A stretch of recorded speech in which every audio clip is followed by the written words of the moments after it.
Astaghfirullahaladzim, la ilaha illa anta wa ana abduka wa ana ala ahdika wa a'udzubika min syarri ma sana'tu wa laka bi ni'matika ya Rabbi innahu la yuzil.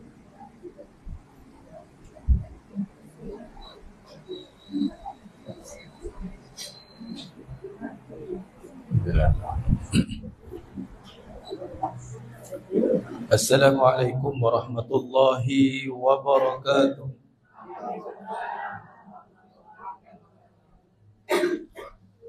Bismillahirrahmanirrahim. Innal hamdalillah nahmaduhu wa nasta'inuhu wa nastaghfiruh wa na'udzu billahi min shururi anfusina wa min sayyiati a'malina. May yahdihillahu fala mudilla lahu wa may yudlil fala hadiya lahu. Ashhadu an la ilaha illallah wahdahu la syarika lahu wa ashhadu anna Muhammadan abduhu wa rasuluh. Allahumma salli ala sayyidina Muhammad wa ala ali sayyidina Muhammad. Rabbi yassir wa la tu'assir, rabbi tammim bil khair. Rabbi shrah li sadri wa yassir li amri wahlul 'uqdatam min lisani yafqahu qawli. Allahumma aftah alaina hikmataka wa anshur alaina min khazaini rahmatika ya arhamar rahimin. Wallahu allazi la ilaha illa huwa alimul ghaibi wasyahada huwal rahmanur rahim. Wallahu allazi la ilaha illa huwal malikul quddus. الملك القدوس السلام المؤمن المهيمن العزيز الجبار المتكبر سبحان الله عما يشركون.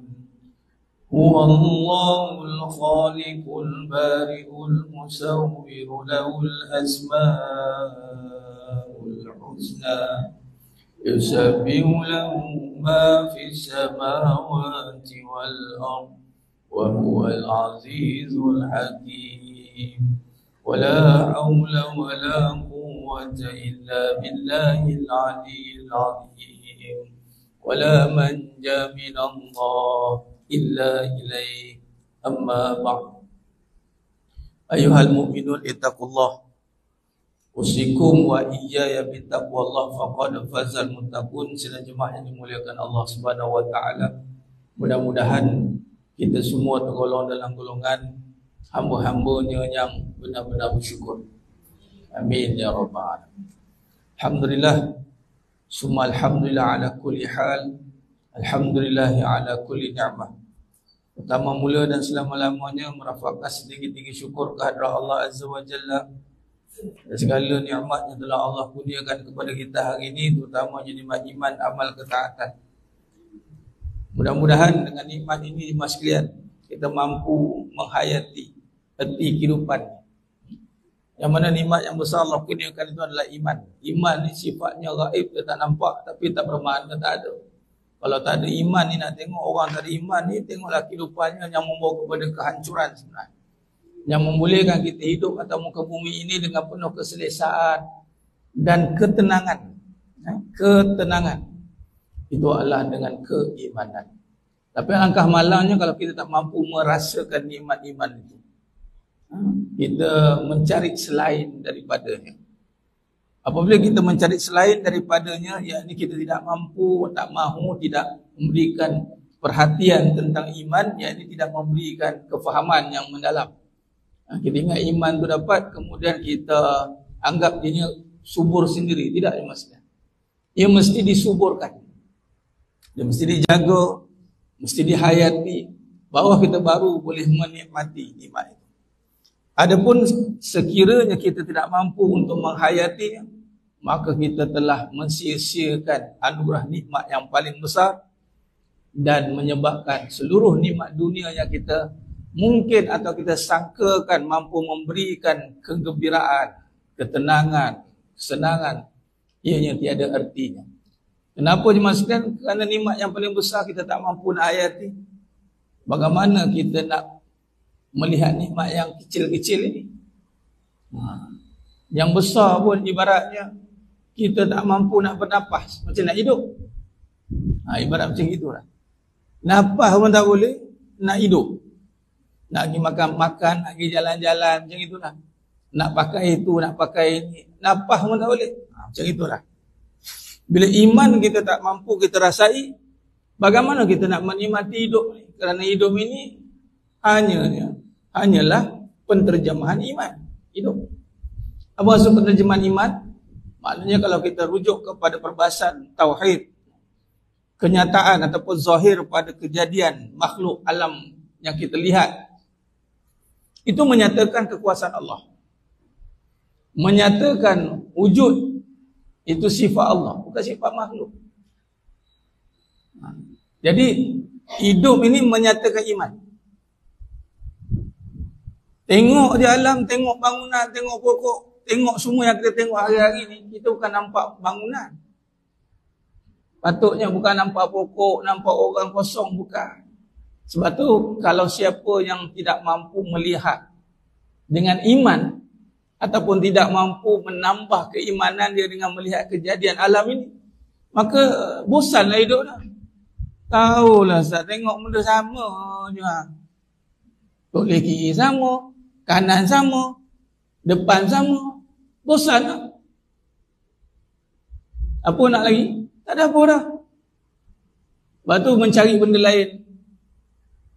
Walhal kejadian alam dunia ini menyatakan iman. Patutnya kita melihat dengan iman. Ini semuanya ada ni tanda-tanda kebesaran Allah. Kita kena jawab gitulah.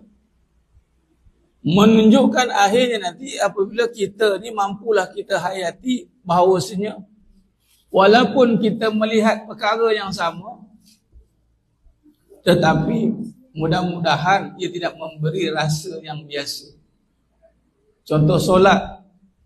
Solat sama je. Daripada awal akhir balik, solat subuh 2 rakaat. Sampailah ni 2 rakaat juga. Tapi kenapa bila solat itu tak ada rasa bosan? Kerana kita menzahirkan iman. Sebab solat ni sebab Allah suruh. Tapi lepas solat bosan. Macam tu juga hidup. Sebab apa? Sebab solat itu diasingkan. Solat lain, hidup lain, Ustaz. Dah tu hidup kerana siapa? Kalau solat kerana Allah, hidup kerana siapa? Kerana Allah. Nah, barulah kita boleh cerita tentang kesabaran. Barulah boleh cerita tentang ketenangan. Barulah boleh cerita nak berlemah lembut.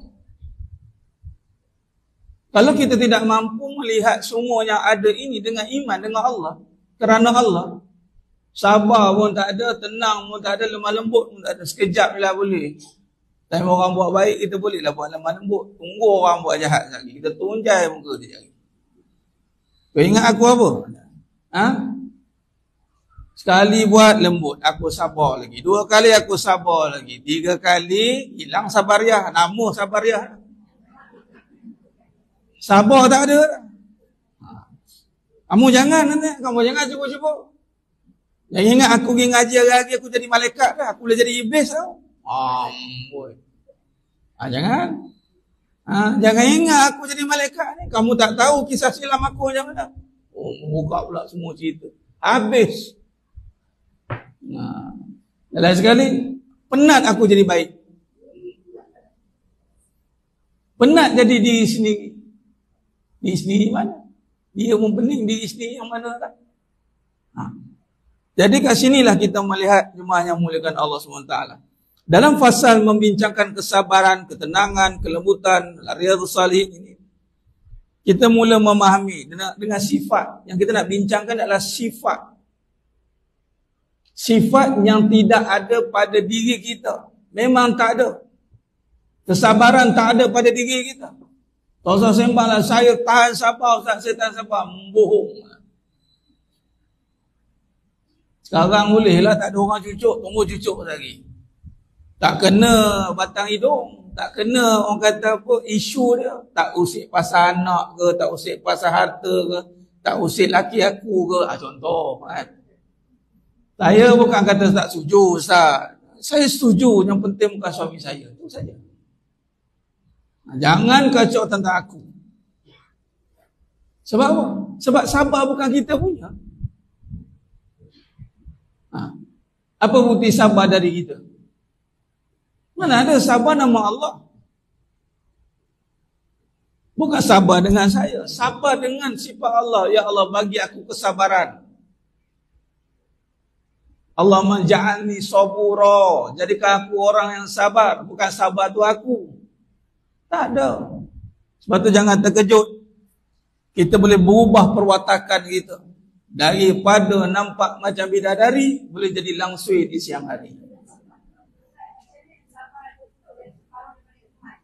Yang sabar itu nama Allah. Bila nama Allah kan sebagian daripada iman, perbincangan tentang nama Allah kan. Hilang sabar, hilang iman. Sebab kita sabar, kita nampak menahan mulut, menahan barang, menahan benda, itu kita nampak sabar. Sabar bukan kebendaan, sabar keimanan. Kita tengok dulu sumber perbahasan sabar tu duduk kat mana. Duduk dekat kamu, aku, dia, atau dekat Allah. Aku sabar dengan kamu, nampak? Dah salah dah perkataan. Saya sabar je, bang tengok perangai abang. Kecil besar je saya tengok ni. Itu bukan sabar. Itu menahan. Menahan sabar pun tidak. Menahan diri nak marah. Tu Allah kata, dan orang-orang yang menahan marahnya. Surah Ali Imran 134. Qala Allah Ta'ala, wal qazimin. Yang orang yang menahan ghaiz wal afin, orang yang menahan marahnya, wal afin, dan serta memaafkan kepada orang yang banyak, kepada orang banyak tu. Wa 'anin nas wallahu yuhibbul muhsinin. Baguslah Allah kata Allah mencintai orang yang berbuat kebaikan. Makna menahan marah tu. Bila marah dan boleh kita memaafkan, baru Allah bagi kesabaran. Dia kena menahan sifat mazmumah kita dulu. Pada kita marah. Sifat kita marah. Sebab apa marah? Sebab apa marah? Sebab ada syaitan. Tu dan Ramadan syaitan kena ni okey je marah juga. Syaitan kata pasal-pasal aku pula. Malah iblis tidak marah-marah. Iblis soft spoken. Lemah lembut. Ni lemah lembut. Iblis tak marah-marah. Hawa kena panggil. Sini Hawa. Atau kamu cubalah makan buah tu. Dia mujuk. Orang mujuk marah-marah lah. Kamu makan buah ni. Makan. Tak ada.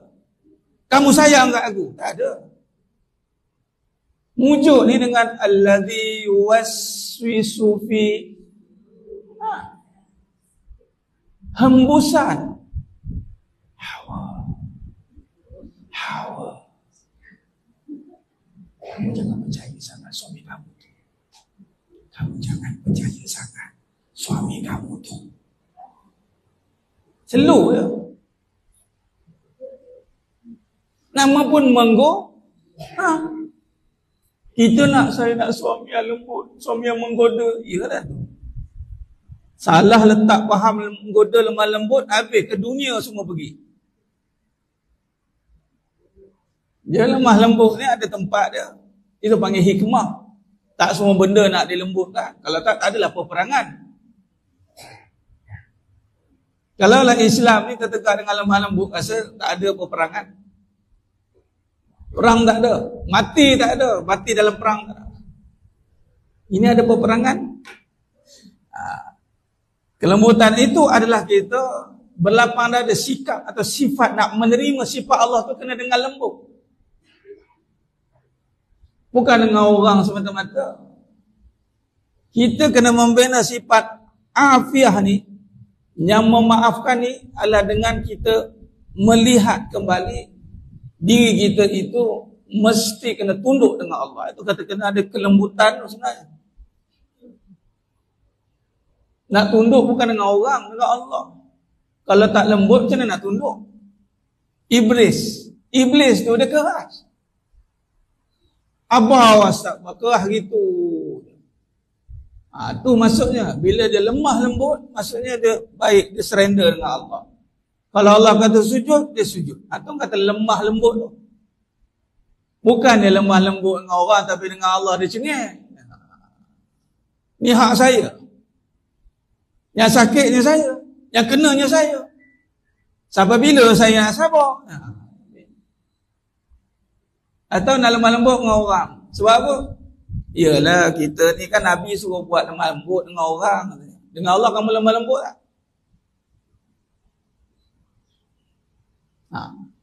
Kita dengan orang nak lemah lembut sebab kita nak benefit daripada orang itu.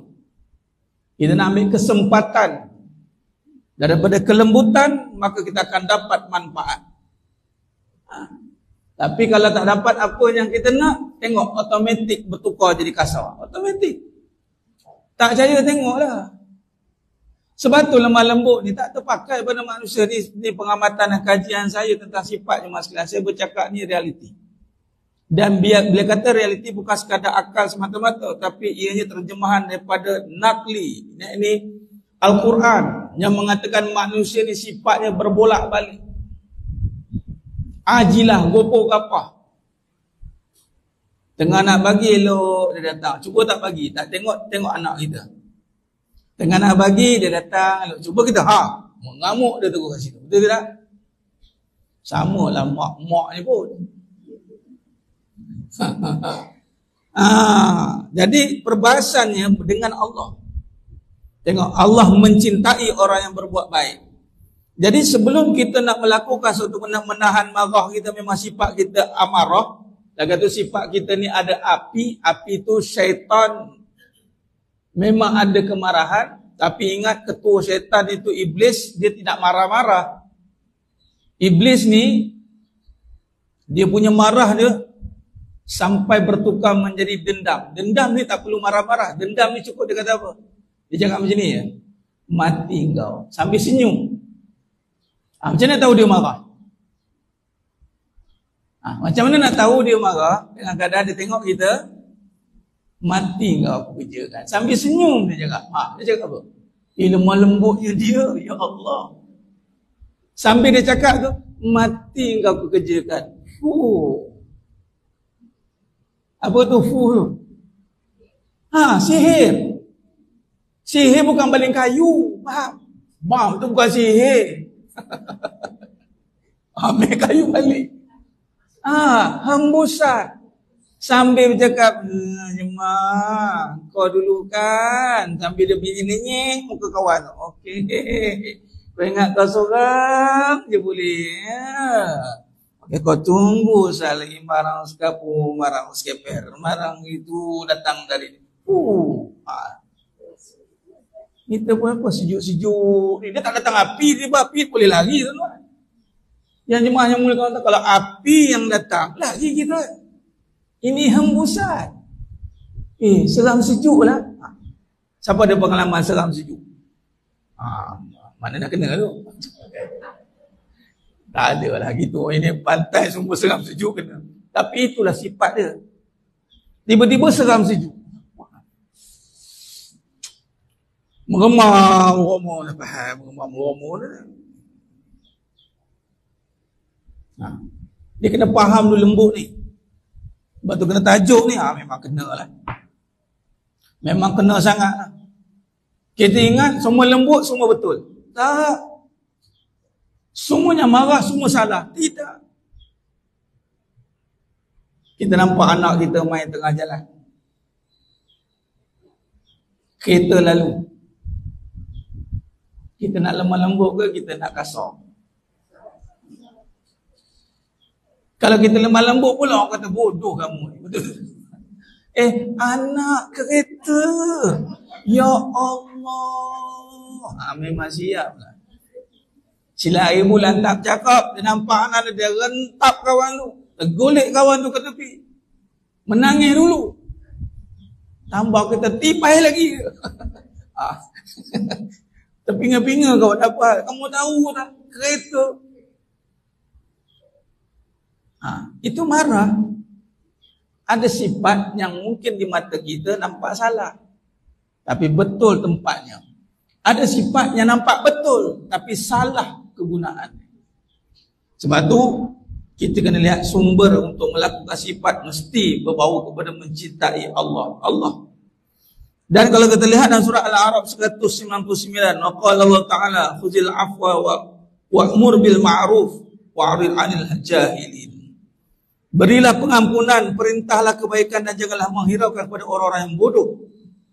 Ini juga kenapa dalam perkataan lembut tidak dimulakan dengan kelembutan di dalam ayat, tapi kemaafan. Sebenarnya sifat kelembutan itu adalah sifat memaafkan. Bukan marah, bukan tegas. Kadang-kadang orang tu tak tegas pun, tapi dia punya nak maafkan, ya na'udzubillah. Aku takkan maafkan dia. Macam itu. Lembut dia. Aku takkan maafkan dia selagi mana dia tidak sengsara. Kuat tengok drama kan Ustaz. Itu drama lah tu semua macam itu kan. Jadi kita kata kunci di bawah kelembutan itu bersamaan dengan kemaafan. Ni mak ada cengih, mak ada ni, mak dia Allah marah cengih. Tapi kalau bab nak maafkan laju betul. Kena pang sekali dah, berbiru, birat ke. Jangan kat muka lah, kat badan kan. Kali dah, jangan buat lagi. Lepas tu masaknya biasa, buat tahu. Mak aku dah settle ni. Daripada diam, nyimpan. Begitu cara ni mas sekalian. Dia bukannya perkataan marah-marah. Marah-marah tu yang tak boleh. Kalau marah, biar marah yang betul dan tepat sekali. Dia bukan marah-marah. Kalau marah-marah semua benda nak dimarah. Itu tak kena ni, tak kena mandi lambat marah, makan lambat marah. Lain sekali. Sama macam ayah dia. Aku pun kena kat dia. Tak pasal-pasal jiran sebelah pun kena. Dia marah ke anaknya dengan jiran sebelah, mandi sekali kan. Dia punya marah sampai ke jiran sebelah. Keluar je. Apa tengok-tengok? Dah marah-marah. Semua boleh marah. Itu tak boleh. Tapi kalau marah tepat pada satu urusan, kemudian terus dia memaafkan. Berilah pengampunan, perintahlah kebaikan dan jangan kamu hiraukan orang yang bodoh. Kamu maafkan. Kalau aku hidak lah jemaah. Kalau hidak lah. Sampai bila kamu nak sabar? Sabar ni, bila perkataan dia, kita dah lah tak apalah, kita maafkan je lah. Orang kata, sampai bila kamu nak sabar? Nampak? Sabar tu juga menjurus kepada memaafkan. Kamu biarkan, kamu maafkan. Sampai bila? Kan dia buat perangai balik. Orang lelaki memang tak boleh percaya. Orang lelaki. Macam dia tu, dia percayai sangat.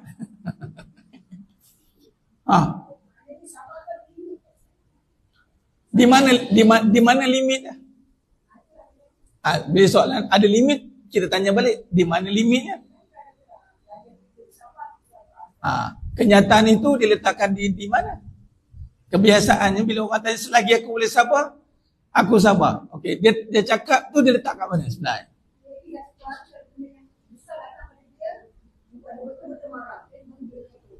Maknanya dia bukan bicara soal sabar. Dia masih menahan marah. Dia bukan sabar ni tak ada berbincang pasal diri. Sabar tentang Allah. Bila kata tadi saya kata, kenapa orang kata selagi aku boleh sabar? Kat mana salah dia?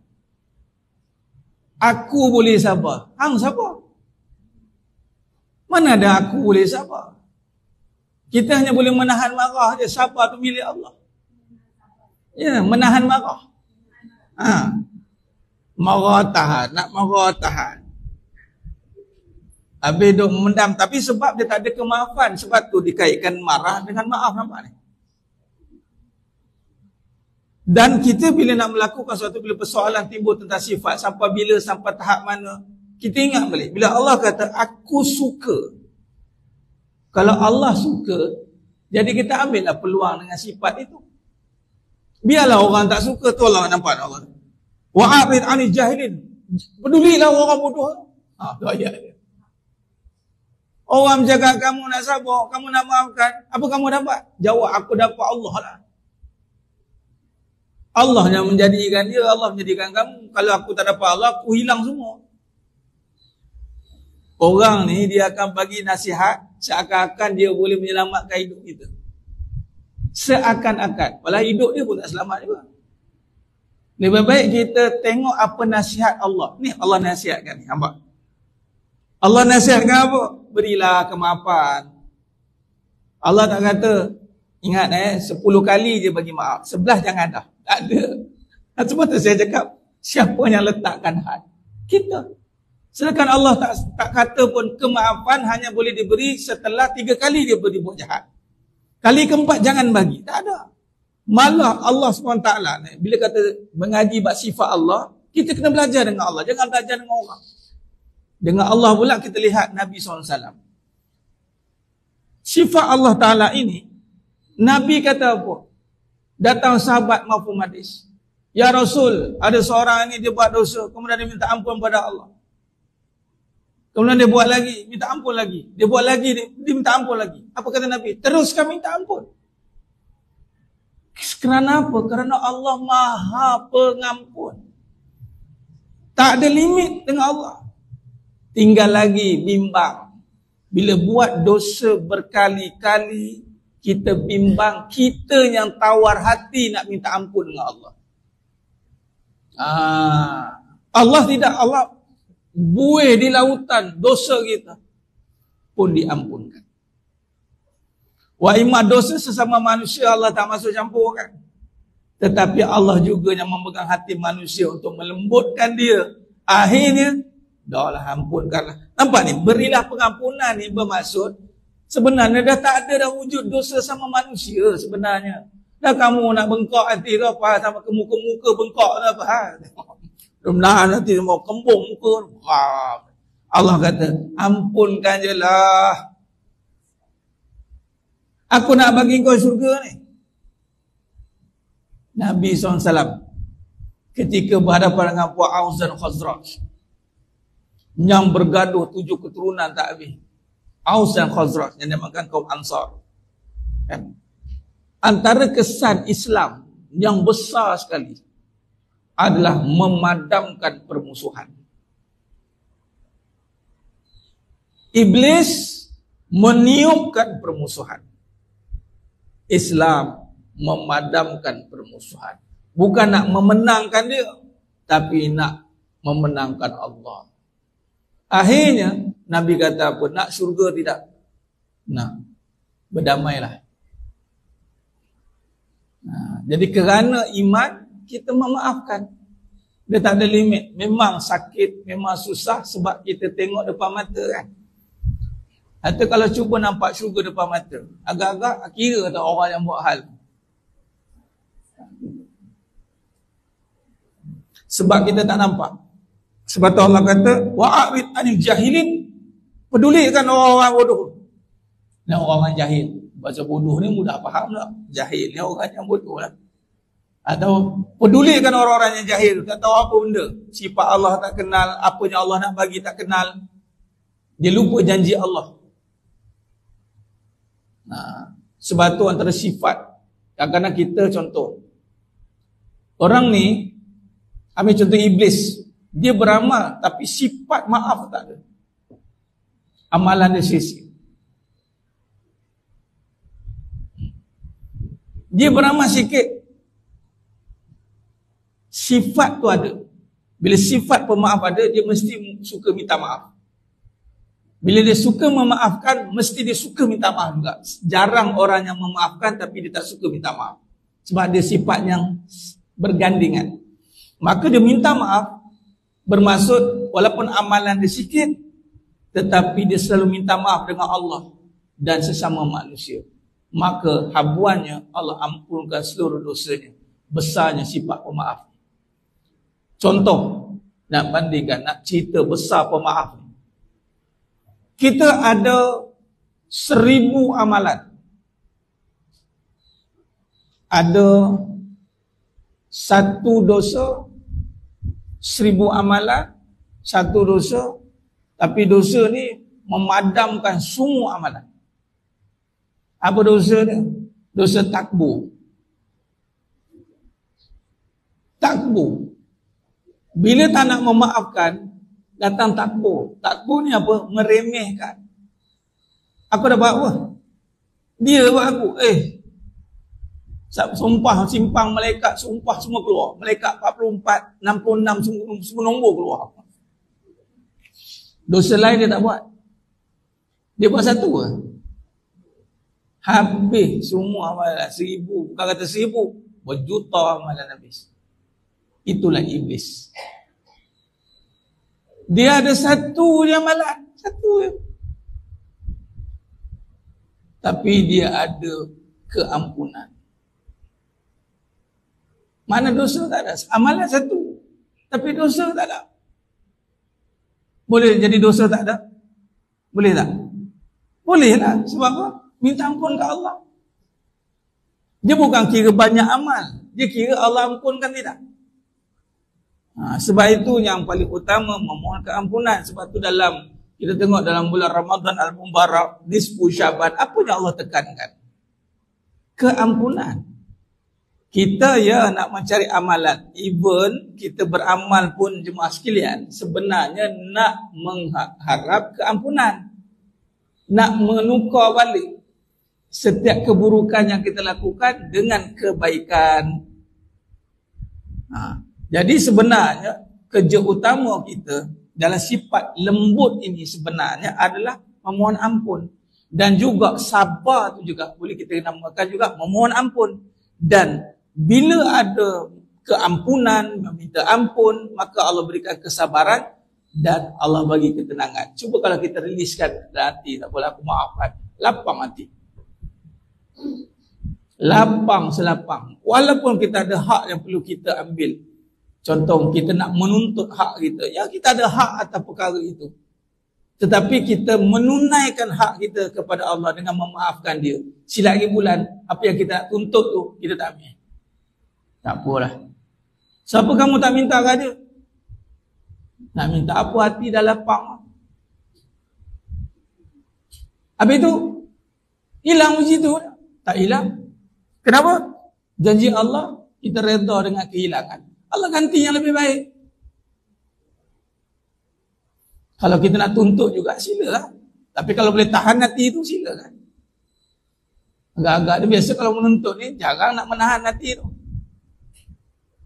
Silat bulan memang bergaduh lah. Dalam surah Fussilat ayat 34 hingga 35.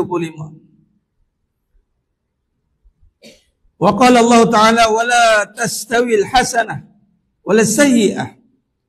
Dan tidaklah sama kebaikan dan kejahatan itu. Irfa' billati hiya ahsanu fa idzal ladzi bainaka wa bainah. Tolaklah kejahatan itu dengan cara yang sebaik-baiknya, sehingga orang yang bermusuh antara engkau dengan ia akan menjadi teman yang amat setia. Malah Allah suruh pula kita, orang yang kita nampak dia ni memang jahat lah ni, sampai Allah suruh yang jahat tu boleh jadi teman setia kita. Maksudnya kalau di sini bukanlah kita suruh berteman dengan orang jahat, tapi punya hebat kebaikan agama ni, kemaafan Allah ni, jangan disangka orang yang jahat tu jadi jahat selama-lama. Jangan kamu underestimate keampunan aku. Sayyidina Umar Khattab radhiyallahu anhu, kalau nak nisbahkan dengan kekasaran sifat dia tu, seorang yang mendapat gelaran singa Allah, rasa macam nak ke dia? Tak. Tapi kalau melihatkan dengan kelembutan Allah, keampunan Allah, maka tak ada benda yang mustahil. Maka berpada-pada. Jangan nak condemn lebih-lebih. Ayat yang gitu. Dia satu lagi jemaah sekalian, dalam kejahatan dan kebaikan ni, kata Saibul Somahah lah, sebab dia mantan arwah dah, almarhum bersama Datuk Seri Abu Hasanuddin Al-Hafiz. Beliau dalam membincangkan bab dosa pahala ni, dalam bab mizan, timbangan, saya tertarik dengan tamsilan beliau. Dia kata apa? Kita ni salah faham. Kita ingat setiap dosa masuk neraka. Betul tak? Kita punya mentaliti dosa je neraka. Betul lah dosa neraka, tapi yang salah faham setiap dosa masuk neraka. Dia tidak begitu. Dosa digabungkan, dijumlahkan. Begitu juga dengan pahala, dijumlahkan. Sekecil-kecil dosa dikira, sekecil-kecil pahala dikira. Lalu dijumlahkan dan berat timbangan pahala ke syurga, berat timbangan dosa ke neraka. Nak tunjuknya lembutnya Allah, rahmatnya Allah, yang masuk syurga dengan rahmat ni, contohnya 999 dosa. Dia kira macam tu nanti. Di Yaumil Mizan akan dicampurkan dosa-dosa ini sehingga kita nampak figurnya. 999 dosa, 1000 pahala. 999 dosa, berat pahala 1000. Soalan, masuk mana?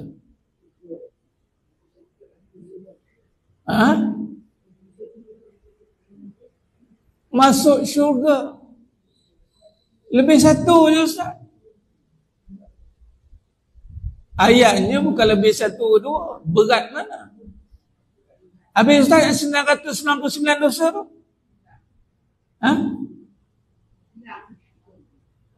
Diampunkan Allah. Itu rahmat. Itu masuk tu berderau darah. Ya Allah. Sipi-sipi dia.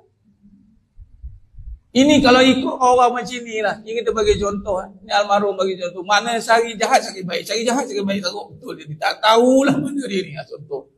Tapi kata almarhum, kebaikan tetap akan menang. Sebab apa? Sebab satu kejahatan, satu. Kalau kebaikan, satu kebaikan, 10. Kita pun, ya tak ya kan? Lepas tu kata almarhum kata apa? Kalau masuk juga neraka, jahat sangat tu. Bayangkan kalau 10 jahat, 10 baik. Bermaksud 10 baik dah berapa? 100. Teruk sangat sampai ke neraka. Maknanya dia ada satu dosa yang menghapuskan semua pahala. Hati-hati. Tapi nak menunjukkan, walaupun berat satu je, syurga. Sebab tu pertama, jangan putus asa dengan Allah. Kedua, kita bincangkan tadi, jangan hina orang. Kita tak tahu. Sebab tu Allah marah, buka aib orang. Tajassus, sebab kita tak tahu berat mana dosa. Walaupun dia buat dosa. Kita nak empak dia buat dosa. Tapi kita tak tahu akumulate dosa dia berapa, akumulate pahala dia berapa. Kita dah bencanang dia macam ahli neraka lah. Walhal rupanya berat pahala dia satu je lebih. Nak cakap apa? Kita pula, na'udzubillah min zalik, 1000 dosa. 999 pahala. Agak-agak mana? 1000 dosa, 999 pahala. Neraka dulu. Berat mana? Tetap masuk juga neraka.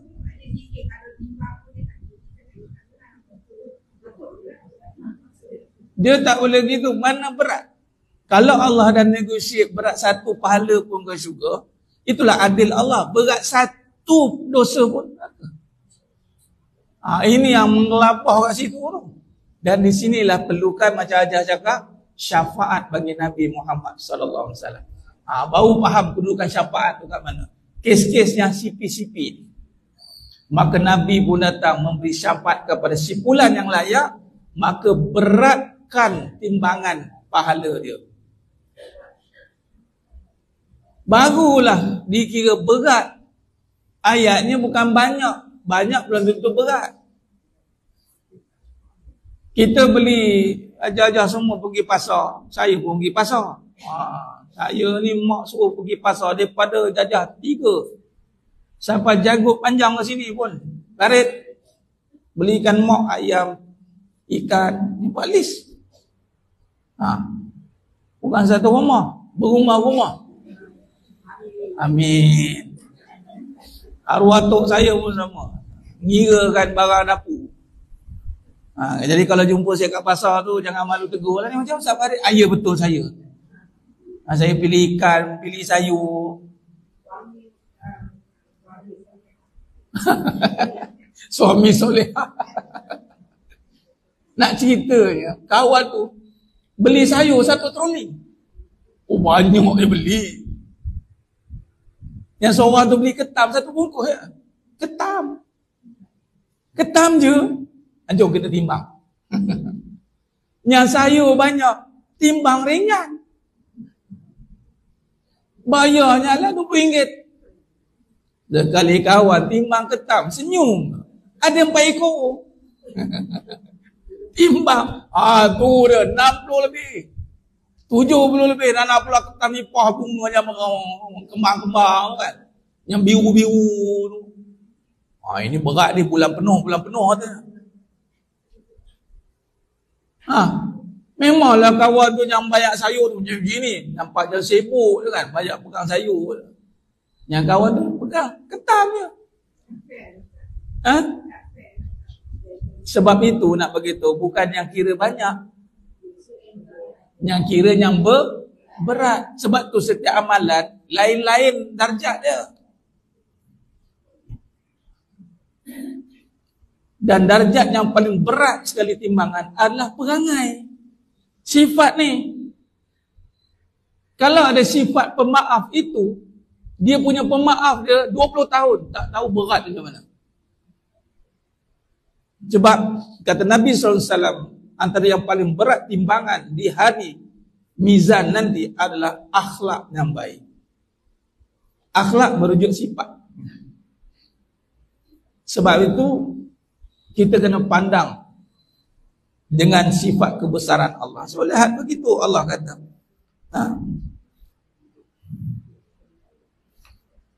Wa ma yulaqqaha illa alladhina sabaru wa ma yulaqqaha illa zu hazzil azim. Perbuatan sedemikian itu tidak akan diberikan kepada siapa pun selain dari orang-orang yang berhati sabar, dan tidak pula diberikan melainkan kepada orang yang mempunyai bahagian yang besar dari kebahagiaan dunia dan akhirat. Orang yang boleh menolak kejahatan dengan kebaikan ni, kalau orang buat baik, kita balas baik, itu biasa. Kalau orang buat jahat, kita balas baik, itu luar biasa. Kita memikir, tak terbayang lah Ustaz, orang buat jahat kita balas baik. Bahasanya, kita tengok Allah. Berapa banyak kejahatan kita buat dengan Allah, Allah balas kebaikan kat kita. Sebab tu, dorongan-dorongan nak buat baik ini, nak bersifat pemaaf, nak sifat sabar, tenang, bukan tengok orang. Tengok janji Allah, tengok Allah kata, yang boleh buat macam tadi, yang ada hati yang sabar. Hati yang sabar, pemaaf. Sebab apa kita boleh buat baik dengan orang jahat tu? Sebab kita maafkan dia. Kalau tak maafkan, memang takkan boleh buat baik dengan dia.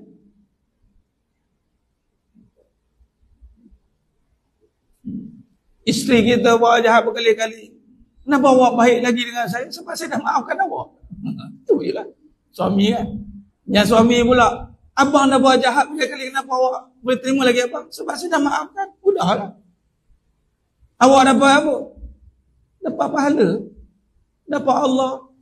Dapat syurga.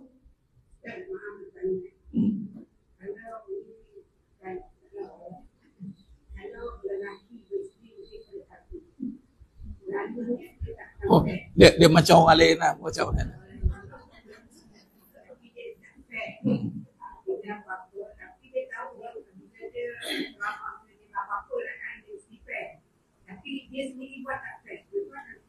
Pertama, kita kena bahas dulu fair tu apa, adil tu apa. Sama tu apa. Sifat adil itu sifat yang tidak ada pada kita, sama dengan sifat sabar. Macam mana nak berbahas benda yang tak ada pada kita? Ada sabar? Tak ada. Macam mana nak mengaku saya boleh sabar? Kena membohong. Sebab tu Nabi mengaku manusia tak boleh adil. Tapi tak bermakna tiada keadilan. Kadang-kadang kita mendengar manusia tak boleh adil, kita menghukum langsung tak adil. Salah. Kita kena faham sifat. Yang kedua, apa makna adil? Meletakkan sesuatu pada tempatnya. Bukan maksud adil memberi sama rata. Itu sama. Anak yang pertama umur 15 tahun. Anak yang kedua umur 5 tahun. Nak adilnya pasal baju sama saiz. Tumpul kata orang Perak kata, tumpul yo. Ya Allah, mana anak kamu umur 5 tahun tu tak nampak kepala atau tak nampak kaki. Sian kawan, bagilah ikut saiz dia. Kita kena adil. Itu adil. Itu sama, kau samakan umur dengan 15 dengan 5 tahun. Salah. Adil, letakkan apa keperluan umur 15 tahun, apa keperluan umur 5 tahun. Begitu dengan isteri yang lebih daripada seorang. Cuma yang berlaku adalah dia tidak melaksanakan keadilan itu dan dia cuba untuk memberi persamaan. Dia samakan. Bila sama, dia mula membezakan. Takkan boleh disamakan. Sebab tu jangan pernah samakan isteri. Kalau tak gerti macam itu, cukup satu. Awak nak kahwin dua, dia pun nak kahwin dua. Bila dah kahwin dua mula, awak ni tak sama macam kak.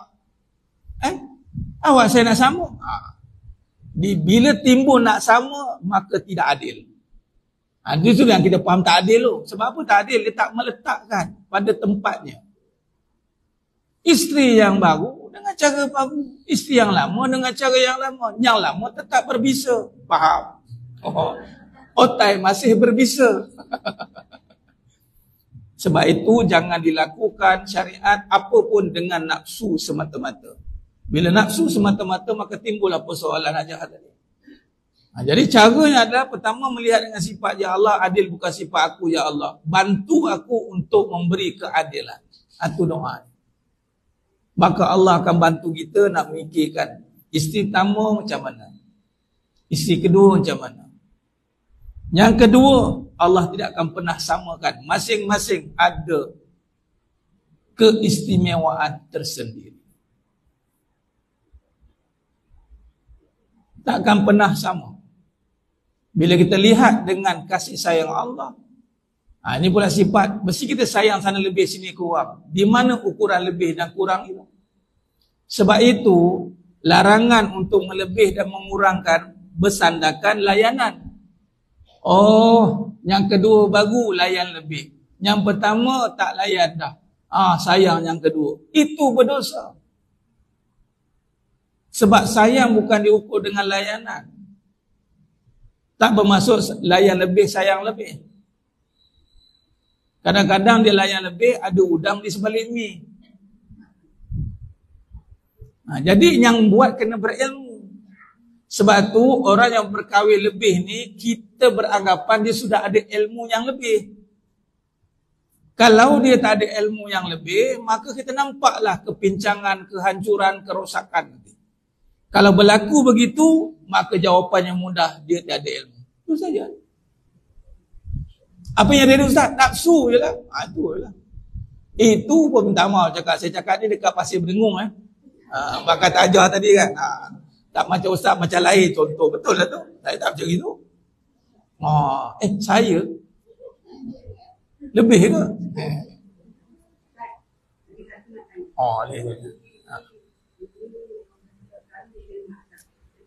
Okey. Pada hati, okey. Okey. Ha. Ha.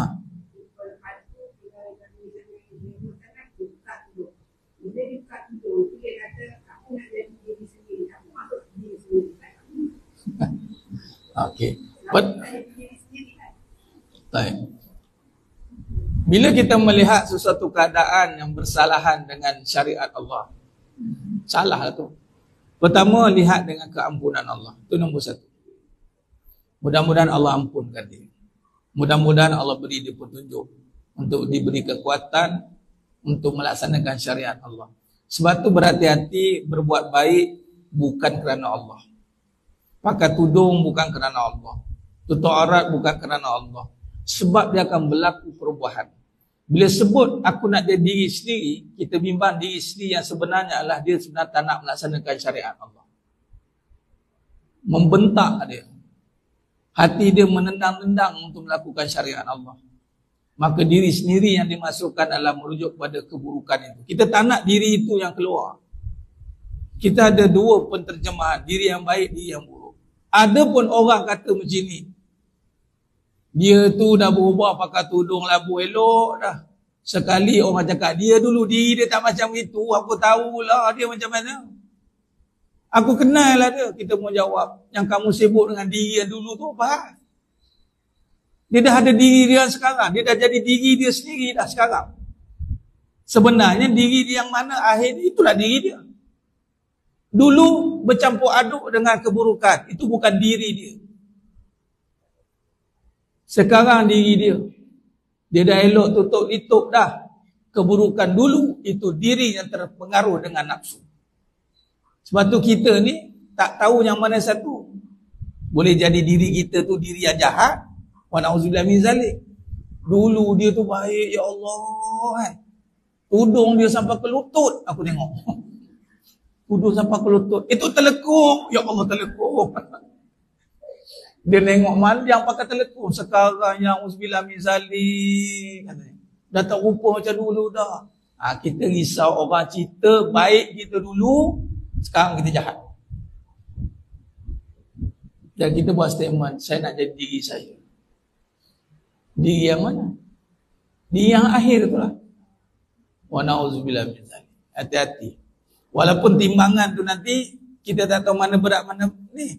Tapi kita bimbang dia menafikan kebaikan dulu. Biarlah. Itu kita risau. Dan jangan takut orang cerita kejahatan kita dulu. Oh, dia dulu. Dia dulu. Aku tahu dah. Goyang-goyang kepala dia tangan macam ni. Aku tahu dia macam mana. Sini biru, sini merah, sini ni.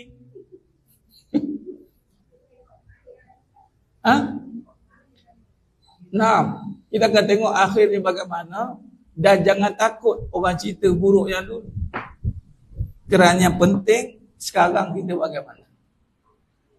Maka menjadilah pengajian dia tu. Maksudnya aku tengok sekarang dia berubah je dari baik lah. Kalau tak dulu kerja nak nombor orang je. Asal jumpa dia nombor. Asal jumpa orang tarik rambut. Tapi sejak ikut pondok model ni baik dah.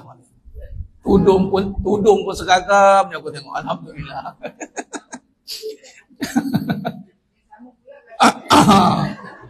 Iya lah.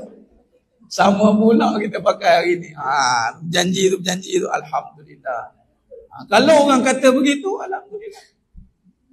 Tak usah takut. Yang kita takut orang cerita baik kita dulu, buruk sekarang. Allah. Kamu dulu rajin pergi kuliah kan? Apa sekarang pergi mall banyak?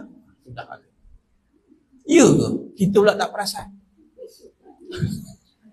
Kamu dulu cakap elok sekarang lain macam cakap laser benar nampak dah. Hati-hati. Yang kita takut orang compare kebaikan kita dulu dengan sekarang. Jangan takut orang compare keburukan kita dulu dengan sekarang. Takut. Biarlah orang buka malah Allah kata apa, siapa buka aib orang kat dunia, Allah buka aib dia kat akhirat sana. Dekat dunia pun paling kuat 1 juta je follower, itu pun dah drop banyak dah. 1 juta follower konon-konon kan. Tapi kalau dekat akhirat nanti, daripada zaman Nabi Adam AS sampai zaman Nabi Muhammad SAW yang akhir, semua nampak. Tak, macam mana nak tengok skrin tu? Jangan dipikirkan skrin tu macam mana. Sekarang masing-masing ada skrin kat tangan tak? Tak ke bantai semua Allah bagi pula ni. Sekarang simpulan. Buka, nengok dosa dia, terang semua. Di tangan masing-masing melihat dosa simpulan itu. Lah, ingatkan dia baik. Ambil malunya gitu.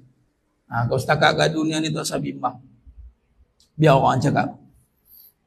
Wa arijal anil jahilin, pedulikan orang yang jahil. Allah kata. Baik. Seterusnya dalam surah Asy-Syura ayat 43, wa qala Allah Taala wa laman sabara wa ghafara inna zalika lami'azmil umur. Dan sesungguhnya orang yang berhati sabar dan suka memaafkan. Nampak? Sabar memaafkan ni adalah gandingan. Jadi sabar dengan, kalau dia kata dia sabar tapi dia tak suka maaf, dia memendam, itu bukan sabar. Sesungguhnya hal sedemikian itu termasuk pekerjaan-pekerjaan yang dilakukan dengan keteguhan hati. Ni orang yang mampu memaafkan ni, hati dia luar biasa kuat. Ni beza hati kuat dengan hati keras. Hati keras belum tentu kuat. Dia boleh jadi rapuh. Ini kuat. Ini keras. Tapi rapuh. Di lambung pecah. Kalau hati yang kuat, itu dia tak berbincang soal keras. Dia berbincang soal teguh. Itu seperti besi, hadid. Ada surah Al-Hadid. Boleh diamalkan. Antara amalan yang saya lazimkan dalam jemaah yang saya bawa, surah Al-Hadid dibaca sebelum tidur. Antara surah Musabbihat. Sabbahalillahi ma fis samawati wal ardh. Ayat ada sabbahalillah tu termasuk surah Al-Hadid. Surah Al-Hadid adalah surah yang boleh memberi kekuatan hati. Al-Hadid dah dibaca di malam saja, dia bukan baca siang, di malam. Tapi nak baca bila-bila pun tak ada masalah. Tapi kalau nak jadikan amalan, baca waktu malam. Kemudian ayat yang ketiga tu boleh dibaca bila-bila. Wal awwalu wal akhiru wal zahiru wal batin wa huwa bi kulli syai'in alim. Ayat yang ketiga boleh jadikan amalan. Dia akan beri apa? Kekuatan hati. Kadang-kadang kita nak maaf tak kuat hati, berderau hati rasanya. Tapi bila Allah isi hati kita dengan sifat dia, kita maafkan macam itu. Udah, tak payah fikir dah masalah. Ni mudahnya dia maafkan. Apa rahsia dia? Rahsianya adalah Allah kuatkan hati dia. Bila orang yang bersifat begini, amanlah hidup dia. Dalam hadis kesimpulan, kita berhenti kat hadis daripada Ibnu Abbas radhiyallahu anhuma qala Rasulullah sallallahu alaihi wasallam disajja'a bil qais inna fika khafika khaslataini yuhibbuhuma Allah al-hilm wal ana rawahul Muslim. Yang bermaksud daripada Ibnu Abbas radhiyallahu an, katanya Rasulullah SAW Na'ash Abdul Qais, sesungguhnya engkau mempunyai dua tabiat dan kelakuan yang disukai oleh Allah, yaitu sabar. Al-hilm, nampak? Sabar ni juga dinamakan dengan hilmi, al-halim. Al-hilm ni adalah sabar. Orang yang sabar, orang yang lembut. Lembut ni bukan semua benda dia nak lembut. Dia sabar ni steady.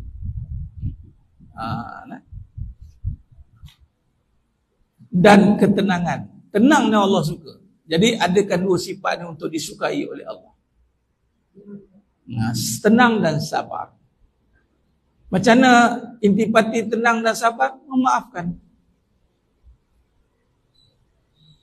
ATM machine. Sekarang dah tak pakai sangat ATM machine, tapi boleh kata pakai juga.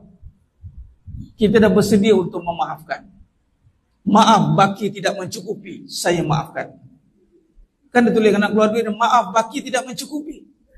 Maaf, saya maafkan. Tak apa. Saya maafkan. Tak apa, saya maafkan.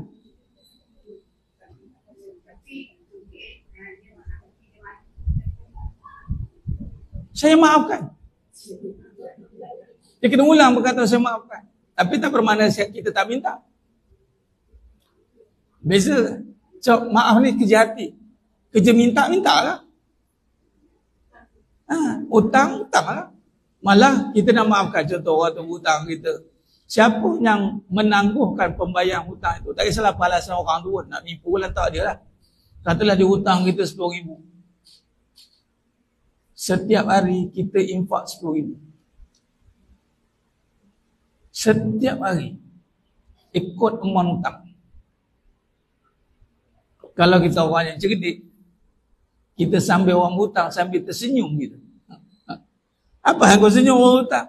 Tengoklah akaun kepala aku. Hari-hari aku infak RM10,000. Aku kalau ada duit RM10,000 pun belum tentu boleh bagi RM10,000 sehari. Itu kadang-kadang sebab tu Allah ni maha lembut, Allah maha penyayang, Allah maha pemurah. Dia tahu kita susah kat situ. Tapi Allah ganti dengan pahala jikalau kita nak nampak begitu. Maka setiap hari kita ada RM10,000. Kita kalau ada RM10,000 pun takkan tak payah RM10,000 lah. 100 sehari pun mengletar lutut nak bagi. Masuk 50 termasuk ya Allah pitam 3 bulan. Balik macam gini kenapa bang? Abang termasuk 50 mah.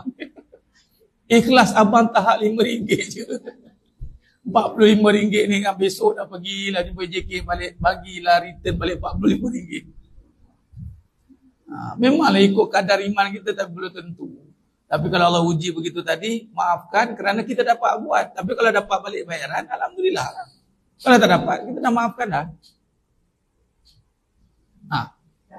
Ada yang nak tanya? Oh ya, kita pun dah habis. Kita tutup hadis yang ke pengakhiran ini. Musa 301. Jadi, alhamdulillah, kita pada pagi ini kita dah banyak membincangkan sifat yang paling besar ni. Sifat yang paling besar ni antara sifatnya Allah cintai. Sabar ni ada dalam semua sifat, semua ada sabar. Bila dah dia ada perbahasan yang lebih besar daripada sabar je mas. Susah nak sabar ustaz? Ya. Susah lagi nak syukur. Susahnya nak sabar? Ya. Susah lagi nak bersyukur. Dua-dua susah. Tapi susah yang paling susah syukur. Sebab kita berada dalam kesenangan. Sabar berada dalam kesusahan. Dalam susah kita boleh insya-Allah. Kebanyakan mungkin orang boleh melepasi sabar. Dia minta ke Allah sabar, tapi dia lupa nak minta Allah syukur. Bila Allah hilangkan masalah itu, dia lupa dah nak bersyukur. Dan syukur tu darjat dia lagi tinggi pada sabar. Kalau ikutkan. Nanti kita akan sambung insya-Allah, ada rezeki kita jumpa lagi dalam perbahasan kita. Mohon ampun maaf daripada atas kekurangan, terkasar kata tu kurang bicara dalam penyampaian. Hanya Allah Ta'ala sajalah yang mampu menyempurnakan perbahasan kita pada pagi yang penuh barakah. Aku qouli hadza wa astaghfirullah li wa lakum. Wa bila taufiq wal hidayah. Assalamualaikum warahmatullahi wabarakatuh. Tangguh dengan tasbih kafarah dan suratul As. Subhanakallahumma wa bihamdika asyhadu an la ilaha illa anta astaghfiruka. Bismillahirrahmanirrahim wal 'asr. Al insana fi khusr ila alladhina amanu wa amilus solihat wa tawassaw bil haqq wa tawassaw bis sabr. Wallahu a'lam bisawab. Takbir. Allah